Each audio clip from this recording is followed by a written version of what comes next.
When we talk about gentrification, we're usually talking about displacement, right? We're talking about historically black and brown neighborhoods changing. And because of that change, rent goes up, long-time residents being pushed out, businesses that have been in the community for years are disappearing, and sometimes families who have lived in a neighborhood for generations no longer being able to afford to stay. We know that story all too well, right? But I think there's a deeper question that we need to ask. What happens to health when the place that helped sustain you is no longer accessible to you? Gentrification isn't just changing the physical makeup of a neighborhood, it's changing the social conditions in which people live. So let's talk about it. Hey, I'm Dr. Lakeisha Watson, epidemiologist and data storyteller, translating data into public health insights for Black women. Welcome back to Epi Fridays and episode 4 of our Hot Girl Epi Summer miniseries. We know that where you live can influence your health, right? But when I say neighborhoods, I'm talking about more so relationships, really, not necessarily the buildings that are there, what's built there, but who's there, right? Neighborhoods are social ecosystems. There where trust is built, there where neighbors become part of your safety net. That social fabric is part of our health infrastructure.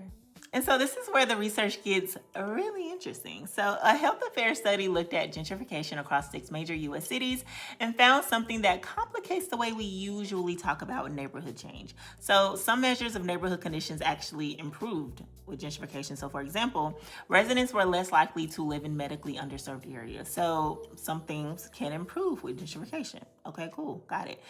However, all right, Black and Hispanic residents experience greater increases in social deprivation and smaller gains in life expectancy than white residents. So now we have a much more interesting epi question, right? So can a neighborhood become healthier on paper while becoming less healthy for the people who built it? And I think the answer is yes. And this is what this research is pretty much telling us. So what all of this really tells us is that who experiences the improvement matters, right? So imagine a neighborhood gets a new grocery store, new sidewalks, better transportation, new parks, new housing.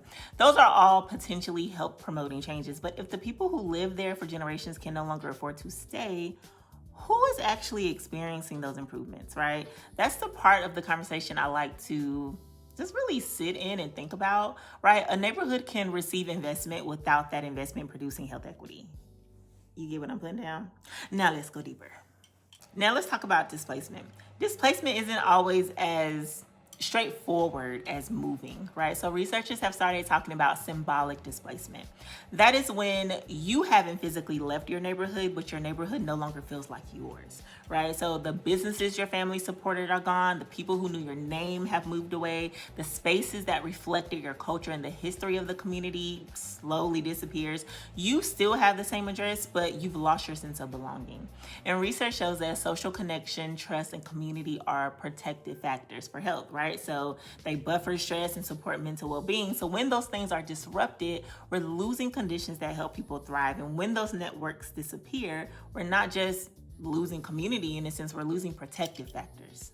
And don't get me wrong, like I'm not saying that neighborhoods shouldn't change. That's not the answer, right? Black and brown communities absolutely deserve investment, right? They deserve beautiful parks and safe streets and good schools and quality housing. The problem isn't investment. The problem is when investment requires displacement, right? So when people who built the community can't afford to remain in it, when the wealth created by rising property value leaves the community instead of strengthening it, that goes beyond a story about housing and into a story about power.